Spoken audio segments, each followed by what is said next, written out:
Hello विद्यार्थी मित्रों, chapter 2 ની અંદર આપણે દાખલાની અંદર થોડા આગળ વધીએ, બરાબર? તો છેલ્લે આપણે દાખલો જે ગણ્યો એમાં એકમ જે હતા એમાં કમ્પેરિઝન હતું થોડું આંકડાકીય માહિતી માટે, એમટીએસ, સીજીએસ, સીજીએસ, એમટીએસ એવું બધું હતું, બરાબર? બીજી વસ્તુ એ કે જે હું બોર્ડ પર દાખલા ગણાવું તેની વ્યવસ્થિત બુક બનાવજો, કારણ કે આપણે છેલ્લે રિવિઝન કરવા માટે તે બુકનો ઉપયોગ થશે. નહીતર જ્યારે પરીક્ષા આવશે છેલ્લે 12મા ધોરણની અંદર જ્યારે ધારો કે આપણે પરીક્ષા લઈએ 11મા ની, ત્યારે આપણી પાસે કોઈ સોલ્યુશન ન હોય, બરાબર? એવું નહીં કરવાનું.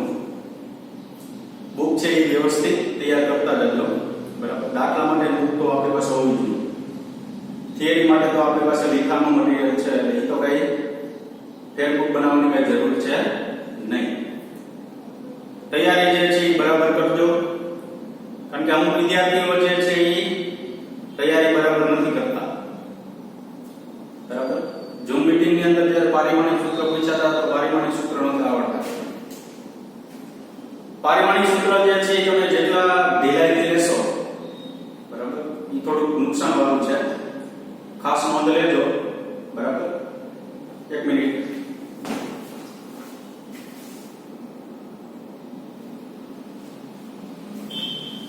તો હવે આપણે સ્વાધ્યાયનો જે દાખલો છે, સ્વાધ્યાયનો ત્રીજો દાખલો છે.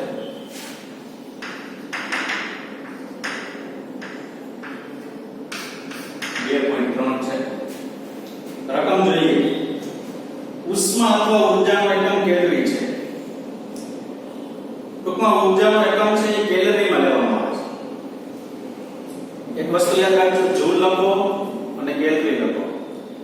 1 કેલરી બરાબર 4.2 જૂલ થશે. યાદ રાખજો.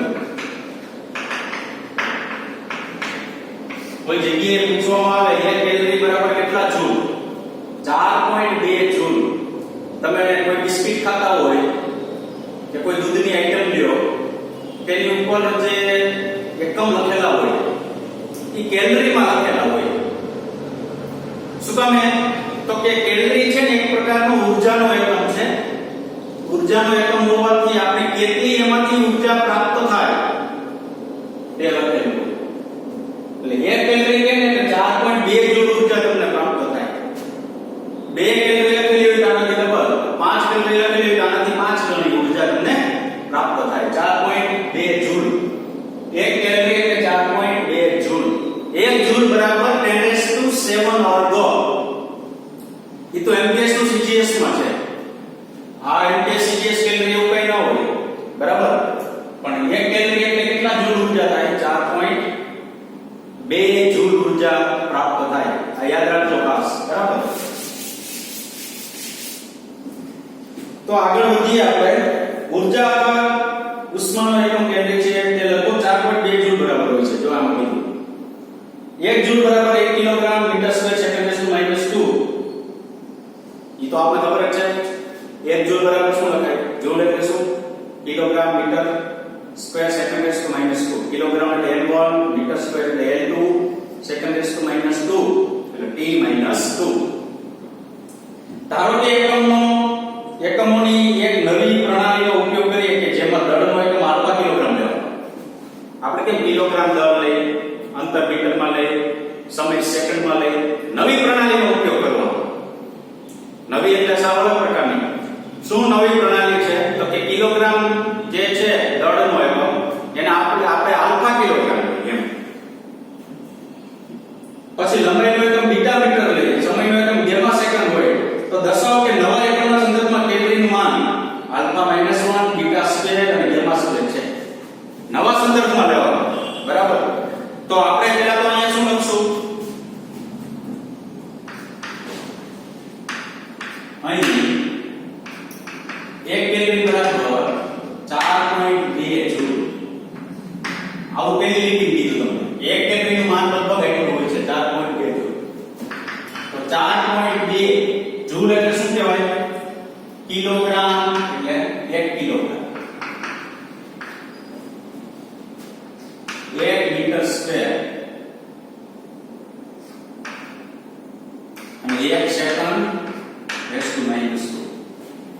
Kilogram metre square second raise to -2 આવું લખાય.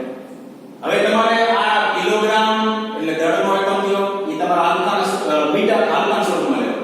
મીટર એટલે લંબાઈનો એકમ થયો એ તમારે બીટાના સ્વરૂપમાં લેવો. સેકન્ડ એટલે સમય એકમ થયો એ તમારે ગેમાના સ્વરૂપમાં લેવો. કેવી રીતે લેશો? તો અહીંયા આપણે લખો કિલોગ્રામનો નવો એકમ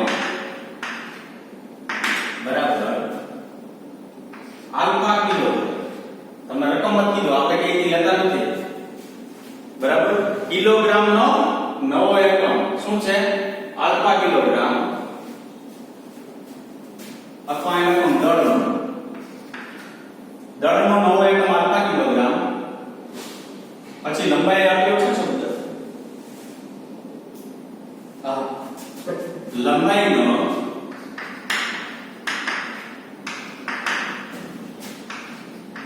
નવો એકમ બીટા કિલોગ્રામ બીટા મીટર. સમય આપેલું છે સમયનો નવો એકમ ગેમા સેકન્ડ. આ તમને આ પ્રમાણે આપેલું છે. હવે આના ઉપરથી શું લખાઈ ગયું? તમારે ત્યાં 1 કિલોગ્રામની જગ્યાએ કિંમત મૂકવાની છે. તો હું અહીં 1 કિલોગ્રામ કરતા કરું, આમ 1 કિલોગ્રામ રાખું તો આલ્ફા છેદમાં આવી જાય. તો 1 ના છેદમાં શું મળે? આલ્ફા. હું અહીંયા 1 મીટર રાખું કારણ કે 1 મીટરની જગ્યાએ મારે મૂકવું છે. તો અહીંયા સુધી જે 1 ના છેદમાં બીટા. હું અહીંયા 1 સેકન્ડ રાખું તો 1 સેકન્ડ ને કરતા કરતો તો 1 ના છેદમાં શું થઈ જાય? કારણ કે આપણે કિલોગ્રામ બરાબર 1 ના છેદમાં આલ્ફા લખાય, બીટા મીટર બરાબર 1 ના છેદમાં બીટા લખાય, સેકન્ડ બરાબર 1 ના છેદમાં શું લખી શકાય? ગેમા એવું લખી શકાય. ખ્યાલ આવ્યો? બરાબર. હવે જોઈએ તો ચાલો 1 કિલોગ્રામ બરાબર 1 ના છેદમાં શું લખાય? આલ્ફા લખાય.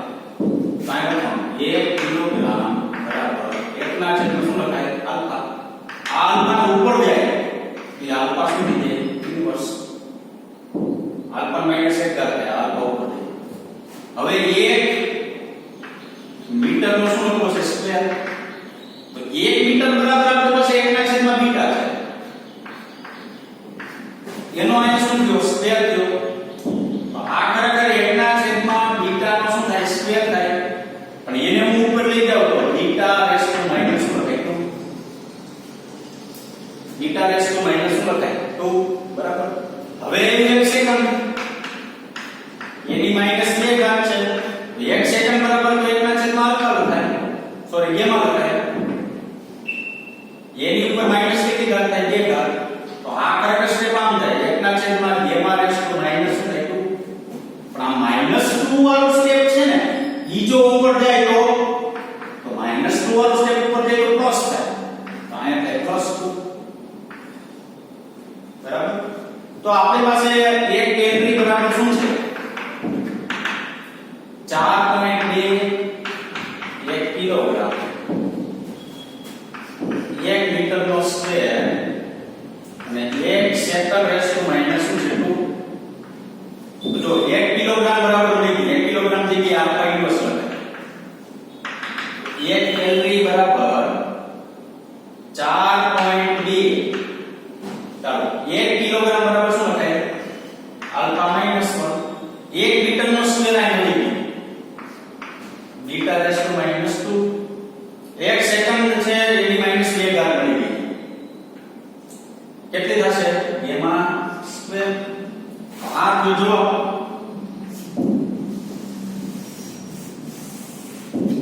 આ કેલરી છે ને ઈ કિલોગ્રામ મીટર અને સેકન્ડ ના સ્વરૂપમાં હતી. નવા એકમ તમે ધાર્યા આલ્ફા બીટા અને ગેમા ના એકમમાં.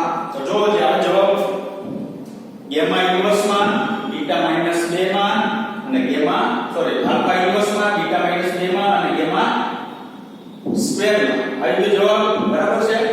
તો 1 કેલરી બરાબર 4.2 આલ્ફા માઈનસ 1 બીટા માઈનસ 2 અને ગેમા સ્ક્વેર બરાબર. સિમ્પલ. સિમ્પલ દાખલો છે સાવ સહેલામાં સહેલો. ચાલો આગળ જઈએ. તો સ્વાધ્યાયનો દાખલો આવશે લગભગ 2.5.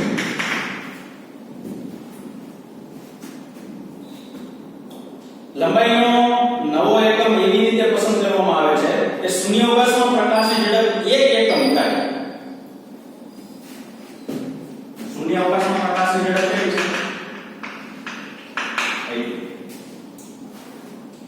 આ જે રેગ્યુલર તમે એકમ પસંદ કરો ને ત્યારે શૂન્યાવકાશમાં પ્રકાશની ઝડપ કેટલી હોય છે? 3 × 10⁸ મીટર પ્રતિ સેકન્ડ. હવે નવો એકમ પસંદ કરવાનો. નવો એકમ પસંદ કરવામાં આવે ને એ તમને કેટલું કીધું? 1 એકમ લેવું. એટલે તો કે શૂન્યાવકાશમાં પ્રકાશની ઝડપ 3 × 10⁸ મીટર પર સેકન્ડની જગ્યાએ કેટલું લેવાનું? 1 એકમ લેવાનું. એટલે ઝડપ તમારે 1 એકમ લેવાનું અથવા 1 મીટર પર સેકન્ડ લેવાનું. બરાબર? આગળ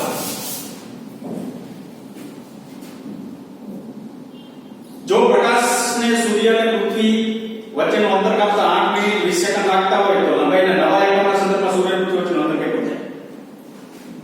જો 3 × 10⁸ તમે લ્યો તો સૂર્ય અને પૃથ્વી વચ્ચેનું અંતર તમને જે મળ્યું હતું તે છે. બરાબર?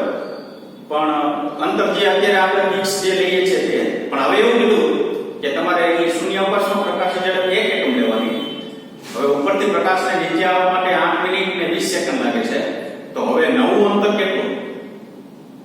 નવું અંતર કેટલું સૂર્ય અને પૃથ્વી વચ્ચે? બરાબર? તો આપણે અહીં ધારશું. ધારો કે સૂર્ય અને પૃથ્વી વચ્ચેનું અંતર x છે. બરાબર? x એટલે આપણે x મેળવવાનું થશે. બરાબર? શૂન્યાવકાશમાં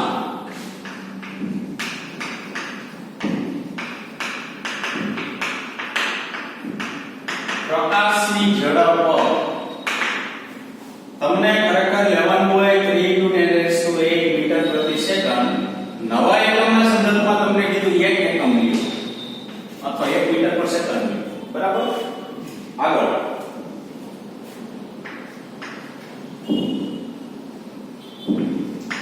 પ્રકાશને સૂર્યથી પૃથ્વી સુધી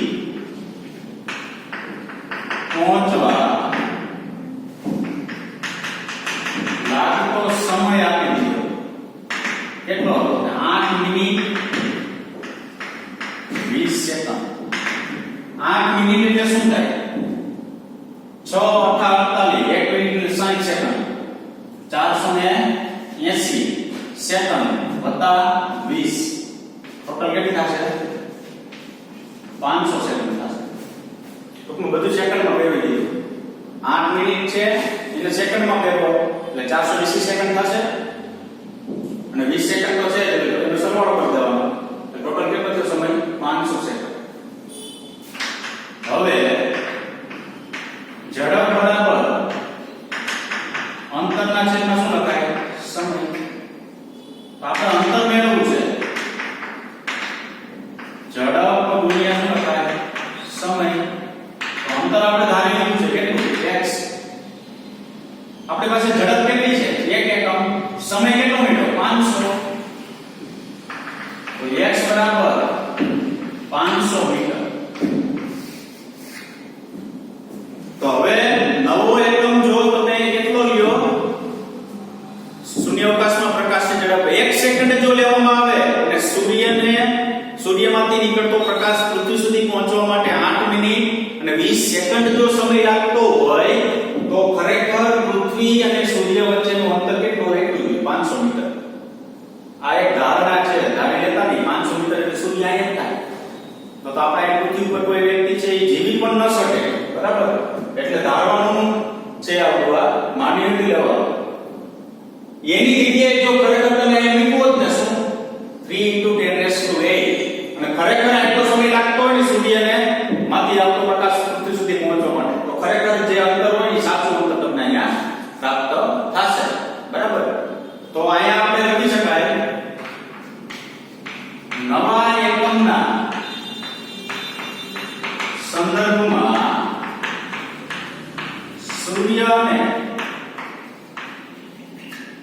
વચ્ચેનું અંતર 500 મીટર છે. નવા એકમના સંદર્ભમાં સૂર્ય અને પૃથ્વી વચ્ચેનું અંતર કેટલા મીટર થશે? 500 મીટર થશે. ખ્યાલ આવ્યો વિદ્યાર્થી મિત્રો? બરાબર છે. હવે આના પછીનો દાખલો જોઈએ આપણે.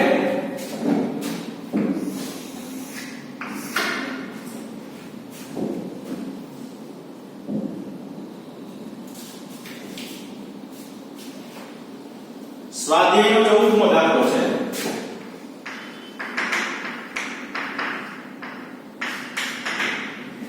સ્વાધ્યાયના 14મા દાખલામાં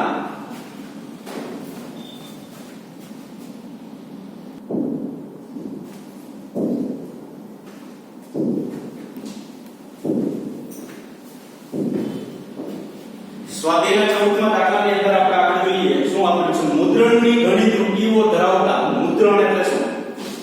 સિક્કાઓ. બરાબર? એની અંદર ઘણી બધી ત્રુટિ છે. એક પુસ્તકમાં આવર્ત ગતિ કરતા એક કણનું સ્થાનાંતરના 4 જુદા જુદા સૂત્રો આપેલા છે. 4 સૂત્રો આપેલા છે. કોના આપ્યા છે? સ્થાનાંતરના. તો એનો મતલબ એવો કે y જે છે એ બધાને કરતા તરીકે છે. તો y કરતા તરીકે હોય તો y સ્થાનાંતર થાય. તો હું પેલા તમને y બરાબર શું? સ્થાનાંતર. y શું થશે? સ્થાનાંતર થશે. આગળ પછી 4 સૂત્ર આપ્યા. છેલ્લે આપેલું છે સ્મોલ a કણનું મહત્તમ સ્થાનાંતર છે. તો a જે છે ને એ શું છે? તો મહત્તમ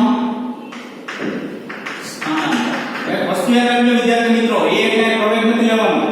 પારિમાણિક સૂત્ર પ્રવેગનું મૂકશો ને તો ડાયરેક્ટ આપણું પારિમાણિક સૂત્ર સુધી જાય ખોટા પડી જશે. બરાબર? a એટલે તમે ચોપડની સ્થાનાંતર છે. સ્થાનાંતર એટલે કાઈ નહીં, અંતર. સ્થાનાંતર એટલે કાઈ નહીં, શું લેવાનું? અંતર લેવાનું. આગળ જોઈએ. v ઝડપ છે. v શું એની ઝડપ. એના પછી t આવર્તકાળ આપ્યો છે. કેપિટલ t શું આપ્યો છે? આવર્તકાળ. શું પ્રશ્ન પૂછ્યો છે? જો પરિમાણને આધારે ખોટા સૂત્રોને નાબૂદ કરો. પરિમાણને આધારે એટલે શું? પારિમાણિક વિશ્લેષણનો ઉપયોગ કરવાનો છે. બીજું પારિમાણિક વિશ્લેષણનો ઉપયોગ એવો તો ખબર હોય તો શું આવ્યો તો? સામસામેની ભૌતિક રાશિ અથવા સૂત્ર જે છે એ ચેક કરવા સાચું છે કે ખોટું, એવી રીતના ઉપયોગ કરી અને ખોટા સૂત્રને શું કરી દેવાના? નાબૂદ કરી દેવાના. તો ચારે ચાર સૂત્ર માટે આપણે ડાબી બાજુ જમણી બાજુ આપણે શું કરશું? મેળવી લેશું. જો સમાન મળે એ સાચા સૂત્ર, સમાન ન મળે એ કેવા સૂત્ર થશે? ખોટા સૂત્ર. પહેલા બધાના પારિમાણિક સૂત્ર લખવા પડશે કારણ કે એનો આપણો ઉપયોગ આવશે. તો સૌપ્રથમ પહેલા આપણે સ્થાનાંતર છે. તો સ્થાનાંતર પારિમાણિક સૂત્ર m0 l1 t0 અથવા ખાલી તમે l1 લખી શકો. બરાબર છે? શું કામ? તો કે સ્થાનાંતર એટલે લંબાઈ છે. લંબાઈ એટલે શું? l1.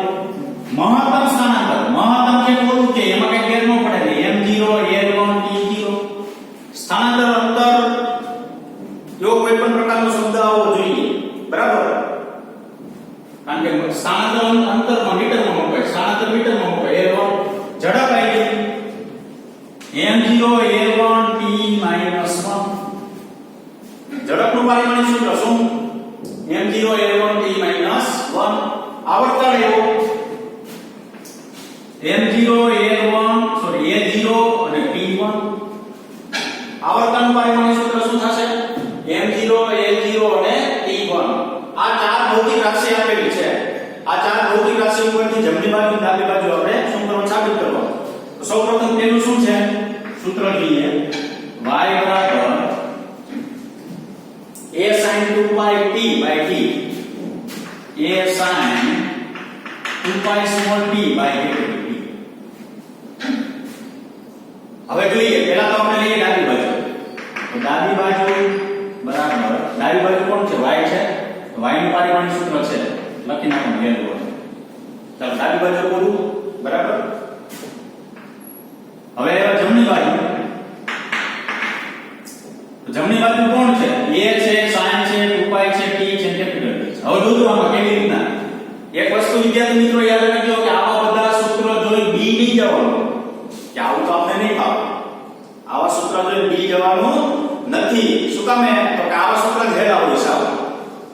શું કરવાનું તો કે આપને ખબર હોય તો પારિમાણિક વિશ્લેષણની મર્યાદા એવી છે ત્રિકોણમિતિય હોય લોગેરિધમ હોય કે ચર ઘાતાંકીય હોય તેના પારિમાણિક સૂત્ર મળતા નથી તો આમાં ત્રિકોણમિતિય શું થયું sin ચાલો sin નીકળી ગયું 2π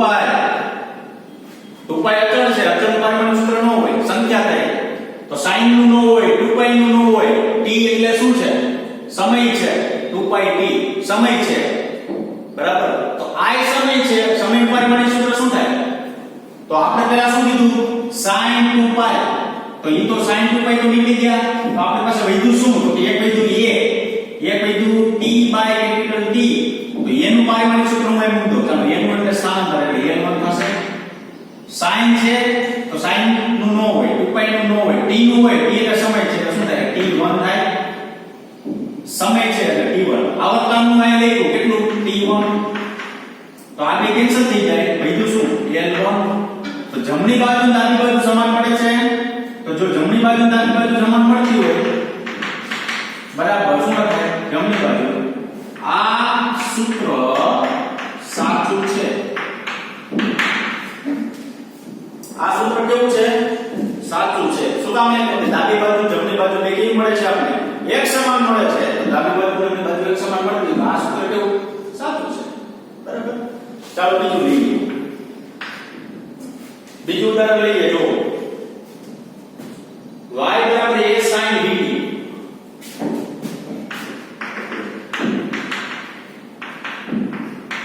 આઈટમ છે y બરાબર a sin vt ચાલો sin એ sin નું પારિમાણિક સૂત્રનું પહેલા તમે ડાબી બાજુ લઈએ તો ડાબી બાજુ બરાબર શું છે l1 જમણી બાજુ લઈએ ચાલો કોણ થશે sin નું પારિમાણિક સૂત્ર ન હોય a એટલે શું લખવાનું l1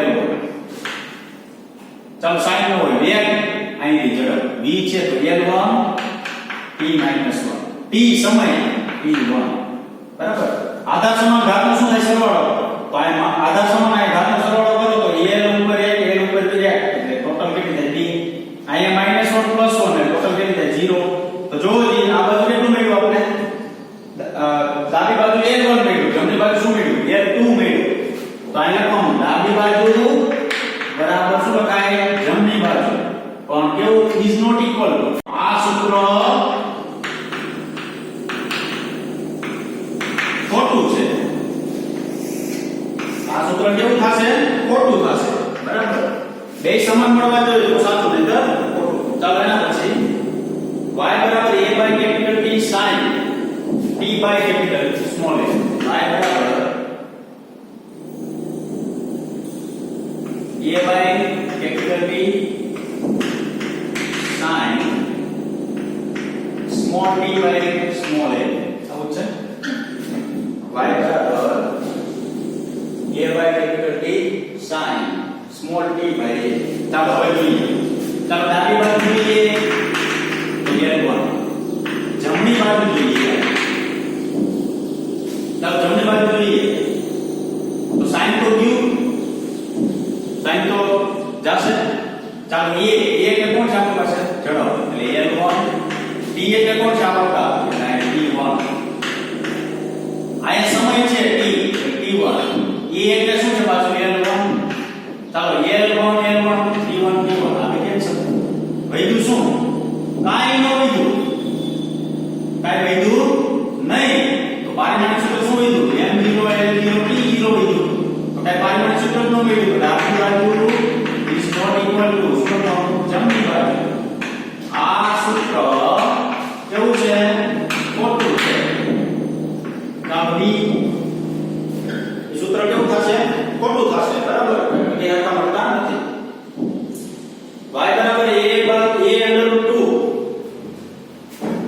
y બરાબર a under root 2 sin 2π t by capital T 2π t by capital T plus cos 2π t by capital T બહુ મોટું સૂત્ર જોઈને આપણે બીક લાગી છે કે આવું સૂત્રનું કેમ સાચું થશે પણ આમાં કાંઈ નથી જોજો સાવ સહેલા છે શું ચાલો sin cos હોય ત્રિકોણમિતિય વિધેય પારિમાણિક સૂત્રનો 2π નું ન હોય e u ચાલો ઉપર સમય નીચે સમય e કેન્સલ અહીંયા ઉપર સમય નીચે સમય કેન્સલ આખું સ્ટેપ જ નહીં આખું સ્ટેપ જ કેન્સલ થઈ ગયું ફરી વખત કહી દઉં તમને આ sin આ cos નો 2π નો હોય u sin 2π cos 2π ઉપર સમય છેદમાં સમય e કેન્સલ ઉપર સમય છેદમાં સમય e કેન્સલ √2 કેન્સલ અહીંયા √2 છે e શું થઈ ગયું કેન્સલ તો અહીંયા ડાબી બાજુ હું લઉં તો તમને a1 મળે જમણી બાજુ શું વધ્યું a વધ્યું a એટલે શું છે જોજી a1 તો અહીંયા ડાબી બાજુ બરાબર શું થાય જમણી બાજુ આ સૂત્ર